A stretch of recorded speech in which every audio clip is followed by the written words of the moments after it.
साल हा साल और एक लम्हा, कोई भी तो ना इनमें बल आया।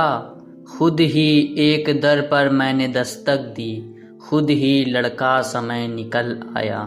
जी हाँ, आज मैं आपको एक ऐसी शख्सियत से रूबरू करवाऊंगा जिसका नाम उर्दू शायरी की दुनिया में स्वर्ण अक्षरों में लिखा गया है। उर्दू शायरी के गुलशन में हजारों फूलों ने एहसास की अमिट खुशबू बिखेरी है, जो पीढ़ी दर पीढ़ी लोगों के दिलो दिमाग को आह्लादित करती रही है। वर्तमान लबो लहजे में अस्यार की यह खुशबू इस कदर समाई हुई है कि शायद ही कोई दिन जाता हो जब हम बोलचाल में कोई न कोई उर्दू शेर का सहारा अपनी बात को पुख्ता करने में नहीं लेते हों। इसी गुलशन के एक महकते फूल का नाम जॉन एलिया है। इन किताबों ने बड़ा जुल्म किया है मुझ पर। इनमें एक रमज है जिस रमज का मारा हुआ ज़हन। इन किताबों ने बड़ा जुल्म किया है मुझ पर। इनमें एक रमज है जिस रमज का मारा हुआ ज़हन।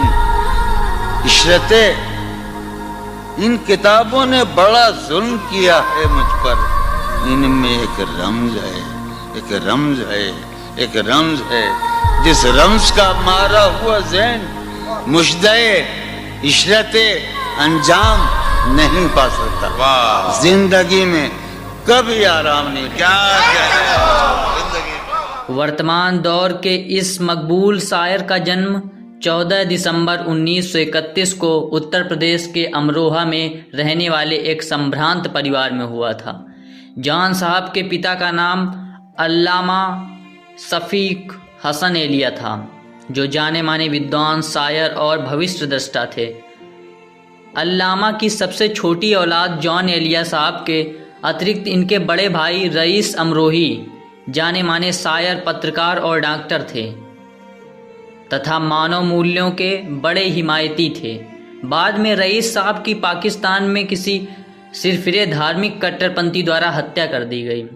जान साहब के दूसरे भाई सैयद मोहम्मद तकी विश्व प्रसिद्ध अहमदिया चिंतक रहे हैं। जॉन एलिया साहब की पूर्व पत्नी जाहिदा हिना इंडो पाक की सुप्रसिद्ध पत्रकार हैं तथा विभिन्न पत्र पत्रिकाओं में सामायिक एवं सामाजिक घटनाओं पर आज भी सक्रिय लेखन कर रही हैं। इनके लेख विशेष रूप से पाकिस्तान की डायरी, भारत में भी सुधी पाठक चाव से पढ़ते हैं। जॉन एलिया साहब की हिना जी से मुलाकात उर्दू साहित्यिक पत्रिका इंसा निकालने के दौरान हुई थी, जो बाद में विवाह में तब्दील हो गई।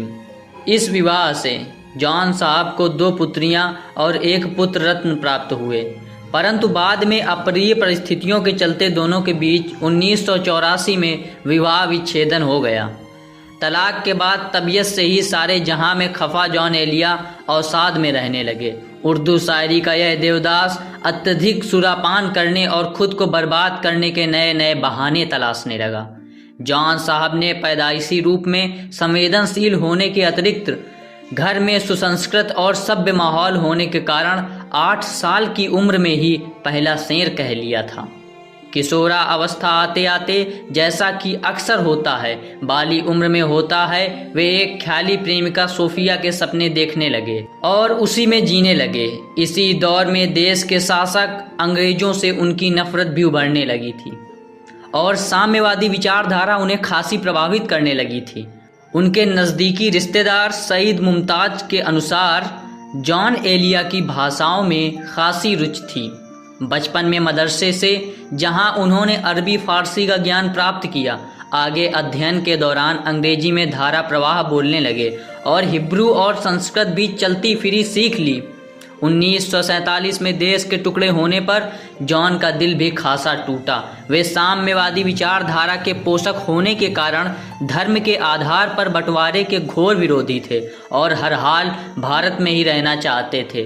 अंत में अधिकांश परिवार के पाकिस्तान चले जाने के फलस्वरूप 1956 में कराची में जाकर बस गए।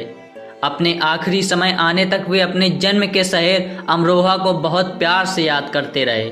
अपनी अर्थपूर्ण शायरी और मुशायरों में दिल फरेब अंदाज से प्रस्तुति के कारण जॉन एलिया पाकिस्तान में भी काफ़ी लोकप्रिय और ख्यात नाम हो गए।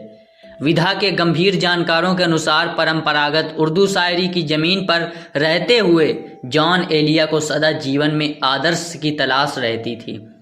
वास्तविक जीवन में आदर्श कहाँ, लोगों की मक्कारी और बनावट पर उन्हें गुस्सा आता था, जिसके चलते उन्होंने अपने ही अंदाज से नए मूल्य शायरी में स्थापित किए। उनकी शायरी क्लासिक आशिक मासूक की शायरी न होकर धरती पर रहते औरत आदमी के प्रेम अथवा नफरत की खुरदरी ज़मीन पर लिखी गई शायरी है।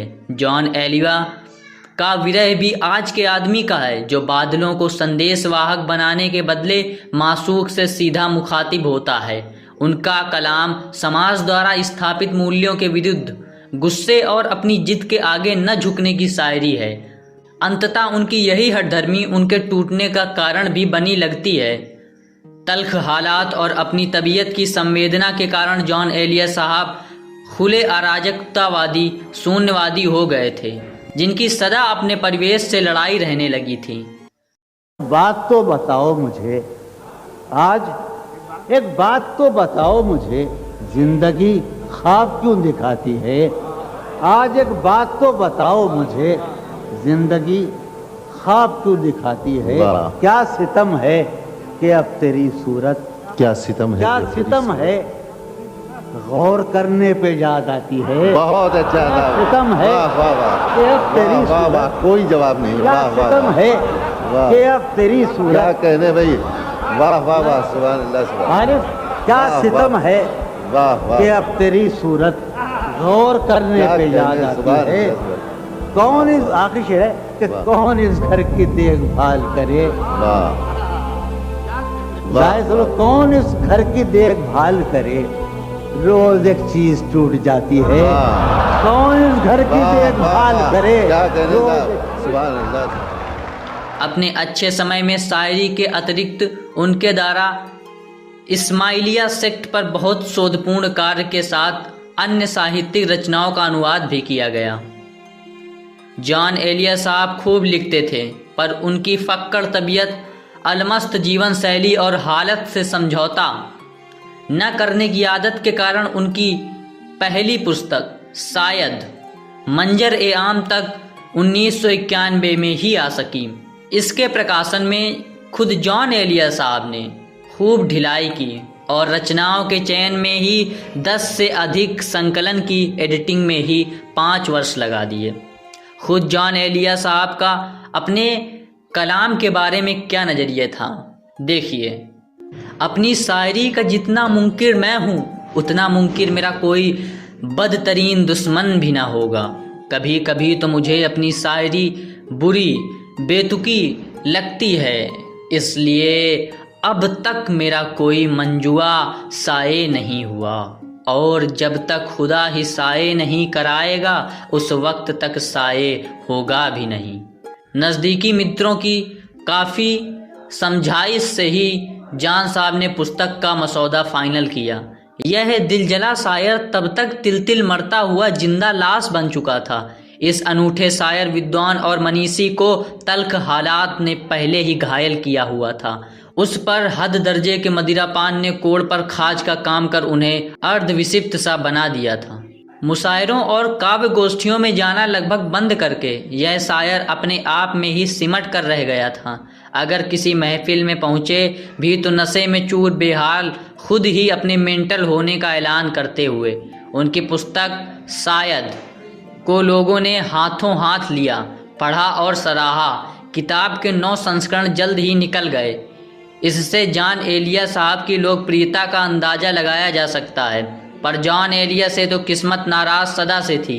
शायद इसीलिए इस मुमताज़ शायर, विद्वान और अत्यधिक संवेदनशील इंसान ने 8 नवंबर 2002 को अपनी सभी प्यारों से दूर एक दोस्त के घर लंबी बीमारी के बाद इस बेरहम दुनिया को अलविदा कह दिया। जॉन साहब की कविताओं का अगला संकलन यानी उनके मरणोपरांत सन 2003 में प्रकाशित हुआ। तदुपरांत उनके नज़दीकी मित्र खालिद अंसारी द्वारा उनकी कविताएं गुमान, लेकिन और गोया नाम से पुस्तकों के रूप में प्रकाशित की गईं और इन किताबों ने साहित्यिक हलकों में खासी लोकप्रियता पाई। जॉन एलिया साहब ने शायरी विधा के लगभग सभी घटक गज़ल, नज़्म और क़ते आदि बहुत खूब लिखे हैं। जॉन एलिया जीवन की बिसात पर तो नाकामयाब इंसान थे ही, साहित्यिक दुनिया में भी गुटबंदी और अलमस्त तबीयत के चलते उन्हें वो मुकाम हासिल नहीं जिसके वे हकदार थे। जॉन साहब के विशाल खजाने में कुछ रचनाएं सुधी पाठकों के समझ पेश करने की एक अदना सी कोशिश की जा रही है। हसास हूँ, चूँकि मेरा ख्याल ये है कि ये मेरा आखिरी मुशायरा है और उसके बाद मेरा खेल खत्म होने वाला है। चारा साजों की चारा साजी से दर्द बदनाम तो नहीं होगा। चारा साजों की चारा साजी से दर्द बदनाम तो नहीं होगा। हाँ, दवा दो मगर ये बतला दो मुझे आराम तो नहीं होगा। 4 सालों की अब तो जिस दौर भी गुजर जाए, कोई इसरार जिंदगी से नहीं, उसके गम में किया सभी को माफ, कोई शिकवा भी अब किसी से।